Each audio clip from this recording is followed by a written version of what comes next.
Jim Rogers is an investing legend, a world records holder and a best-selling author. He co-founded the legendary Quantum Fund with George Soros, which generated returns of more than 4,200% over 10 years. Jim retired at 37, and later drove around the world twice. He's one of the founding fathers of the boots-on-the-ground approach to investing in emerging and frontier markets around the world. I recently sat down with Jim, a fellow resident of Singapore, to talk about markets. Below is an extract of that conversation, about biggest threats investors should be worried about today, and how they should protect themselves. Washington and the central bank.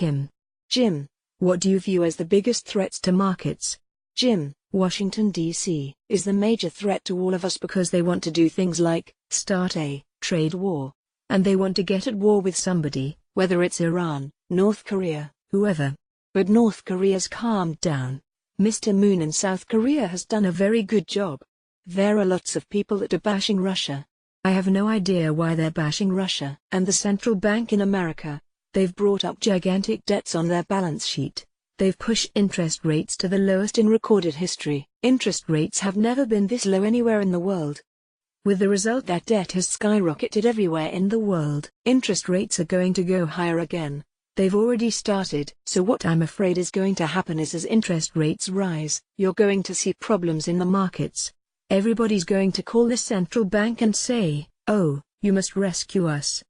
Now, the central bank is made of bureaucrats and academics. They don't know what they're doing. They will panic. They will try to rescue us. I don't know what they'll do. Print more money, buy assets. Whatever they're going to do is not going to be the right thing. And so we're going to have worse problems. Hope I can survive the next bear market because it's going to be horrendous and it's going to be a big mess. It's going to be the worst in my lifetime. When I say that, some people say, well, you're gloom and doom. No, we've always had bear markets since the beginning of time. Janet Yellen, who was the head of the central bank in America until recently, said, no, we're not going to have bear markets ever again. Solve the problem. She said we're not going to have bear market. I know we are. 2008 we had a bear market. It was horrible because of too much debt. Well, Kim, debt all over the world is much higher now. People have talked about austerity. Nobody's practicing austerity. It's going to be a horrible nightmare. And I hope I survive it. I hope we all survive. But I know just having read enough history that a lot of people are not going to survive it. Exploding debt around the world. Kim, you've often talked about the explosion of debt in markets. Can you tell me some more of your thoughts on that?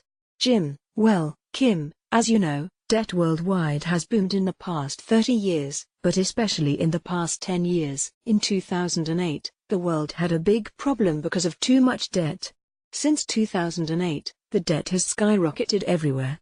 And so the next time we have a problem, it's going to be a doozy. I mean, the Federal Reserve alone in Washington, its balance sheet is up by 500% in 10 years. It's staggering what's been going on in the world. No matter where you look, in 2008, China had a lot of money stored for a rainy day. It started raining. China started spending the money and helped rescue the world. But even China has a lot of debt now. Going to see bankruptcies in China the next time the world comes to an end. And that's going to surprise a lot of people. It's going to surprise me, and I know it's coming. I'm telling you, it's coming. But it's going to surprise a lot of us.